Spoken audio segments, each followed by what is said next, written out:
Bonjour à tous, on se retrouve comme d'habitude le mardi matin pour l'émission L'Homme et le Chien avec André Grésis. Bonjour André. Bonjour Pimon, meilleurs vœux. Meilleurs vœux, bonne année. Merci. Et donc on va parler des chiens comme d'habitude. Donc on va commencer par quelle attitude adopter avec le chien qui est voleur. Les chiens voleurs ne naissent pas voleurs. Et souvent, ce sont des erreurs qui ont fait qu'ils le sont devenus parce que tentés, parce que pas rééquilibrés de suite. Donc, il y a des chiens qui ouvrent les placards, qui ouvrent les sacs et qui vont chercher tout ce qui les intéresse à l'intérieur des sacs. Il y a des chiens terriblement voleurs. Donc là, ça nécessite une rééducation. Bien sûr, pas brutale, mais ça, c'est une rééducation assez ardue. Il ne s'agit pas de le battre parce que si, par exemple, vous le frappiez au moment où il le ferait, vous déclencheriez un autre problème ailleurs. Donc, serait reculé pour mieux sauter. Donc, D'accord. Il faut lui apprendre que voler, ça ne rapporte rien, ou très peu, parce que lui, c'est de l'autorécompense qu'il y a trouvé. Mais ne pas voler, c'est-à-dire rester stoïque face à quelque chose qui le tente, ça peut rapporter beaucoup pour lui. Tout est là, mais ça s'apprend, c'est plus ou moins rapide selon le type de chien, selon sa compréhension, mais il faut le faire comme il faut. Si on veut qu'il perde cette habitude, il faut le faire comme il faut. Alors je répète que le frapper, bien entendu, je suis farouchement contre, mais le frapper lorsqu'il vole, va peut-être l'arrêter de voler, mais vous allez déclencher immédiatement un autre problème. Donc ça va déplacer le problème. Ça va déplacer le problème. Donc à ce moment-là, vous allez peut-être avoir de la destruction ou des choses comme ceci qui ne seront pas plus agréables. D'accord. Et on va prendre un cas de figure intéressant, c'est-à-dire, par exemple, on se promène avec notre chien et on le tient en laisse et on rencontre un autre chien sans laisse. Alors, là, il faut faire très attention. Le chien a 3 possibilités. Tout le temps, et il n'a toujours que 3 possibilités. Fuir, adopter des comportements sociaux ou mordre. Alors, vous avez votre chien en laisse, un chien arrive sans laisse rapidement vers vous. Votre chien perd une des 3 possibilités, la fuite, puisqu'il est en laisse. Il lui reste adopter des comportements sociaux ou mordre.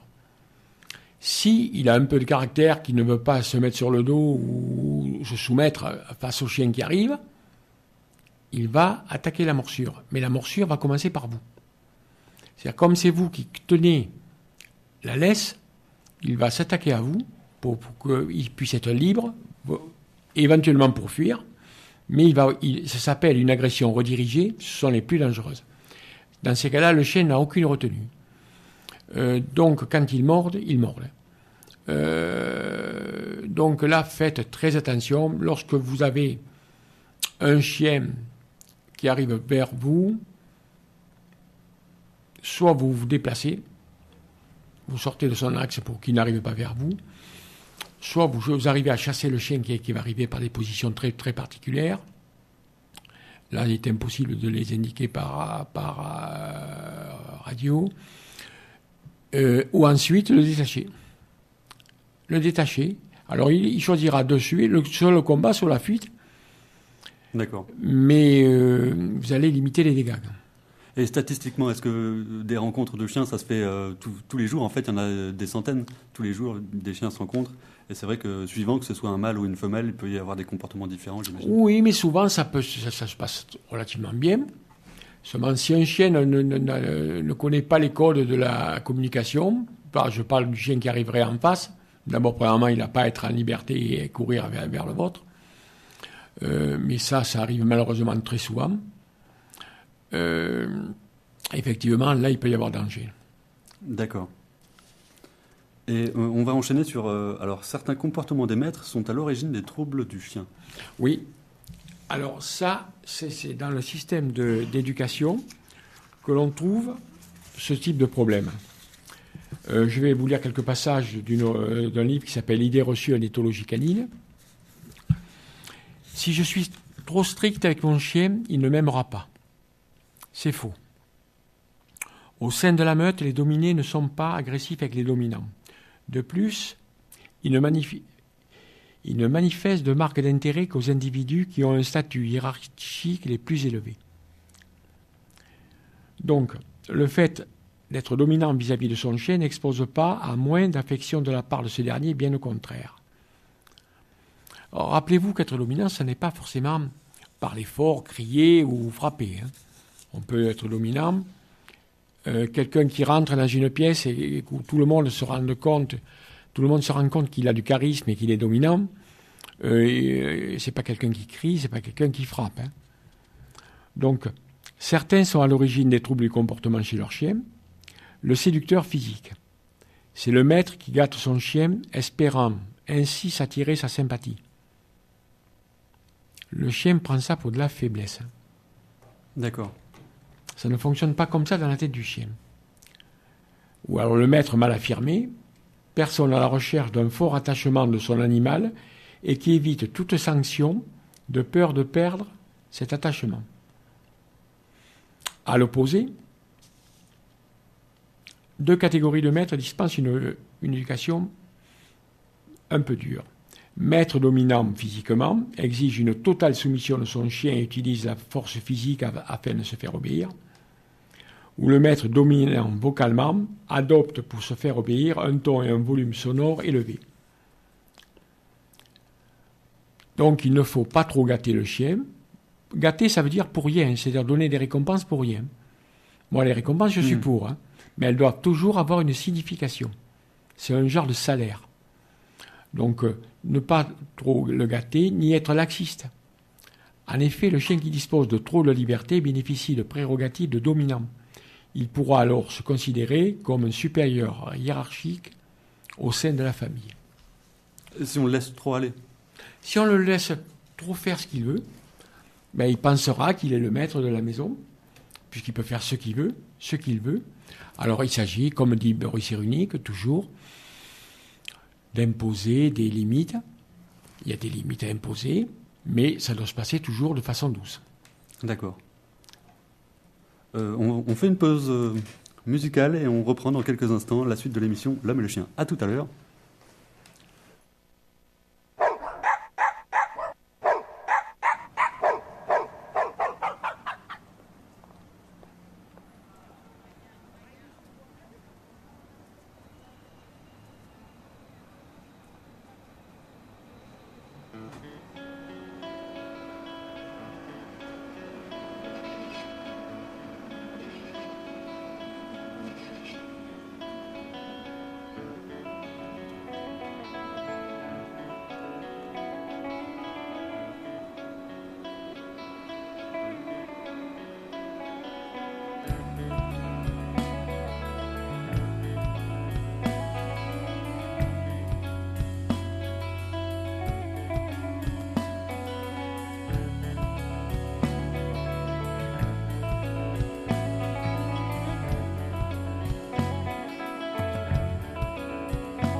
Voilà, et on se retrouve pour la suite et la fin de l'émission L'Homme et le Chien, avec André Grésis.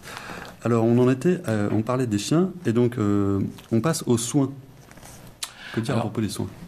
Les soins... À prodiguer aux chiens. Il y a des soins que pratique le vétérinaire, c'est-à-dire lorsqu'il fait les vaccins, il regarde les ongles, les ergots éventuellement, parce que si l'ergot, notamment sur des chiens comme les bergers des Pyrénées, qui sont doublement ergotés, qui ont deux ergots, c'est comme des ongles qui s'enroulent, mais qui après pénètrent la peau.